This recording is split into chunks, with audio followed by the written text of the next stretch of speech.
What's going on, guys? Welcome back to the channel. I bet a lot of you have seen some of those really cool transitions online and thought to yourself, how do they do that? I bet it looks real complicated if you're an outsider looking in. But what if I told you it's actually a lot simpler than you thought? All it takes is some clever camera angles and a few well-placed cuts. And I'm gonna teach you guys how to do it today. So let's get into it. The first step is figuring out exactly what it is that you want to transition.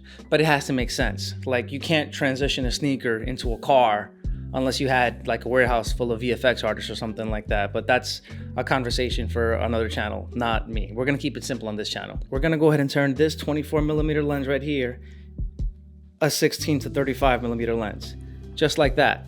And this works really well in this case because these two lenses are roughly the same size and shape and color, although it doesn't necessarily need to be this similar for the transition to work, but it does help. Now, the main thing you have to keep in mind is that the trick really is to hide the cut within a big movement. It's a lot harder to make a seamless transition if the whole frame is just stagnant, because then any minor detail is going to be a lot more noticeable. And if you're shooting on a DSLR, then shooting at 24 frames per second also helps, because then you have a lot more of that natural motion blur that you can then use to mask the cut. So let's set this up. I got an overhead rig here, which is essentially just a C-stand I've got off frame with a camera hanging right above me here.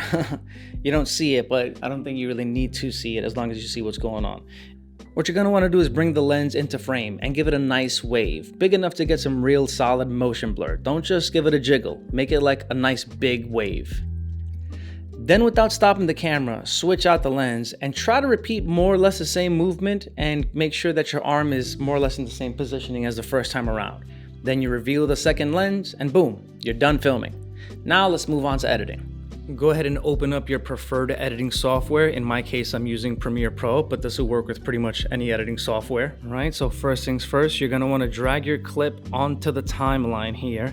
And if you shot it vertically, like I did in this case, go ahead and rotate it 90 degrees so that you can then post it to, YouTube Shorts or Instagram Reels or TikTok, whatever you wanna do. Now you're going to want to look for your starting point, that being where you want the video to start, and kind of cut all of the excess prior to that.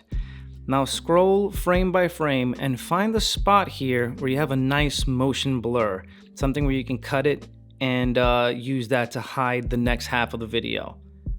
Once you have that, scroll up to after the transition would have happened and look for another spot where you have a nice motion blur, and you want to try to find something where your hand is more or less in the same position. It doesn't have to be exact, but try to get as close as you can.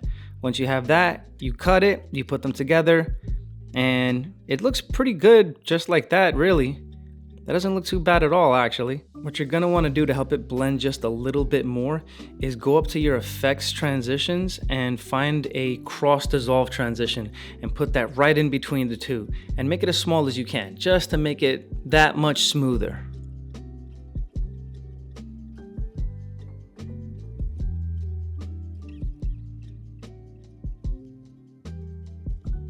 And honestly, that's pretty much it. Super simple, super clean, start to finish. A transition. No plugins, no green screens, no stress. Like I said, just a well-placed cut and a clever camera angle.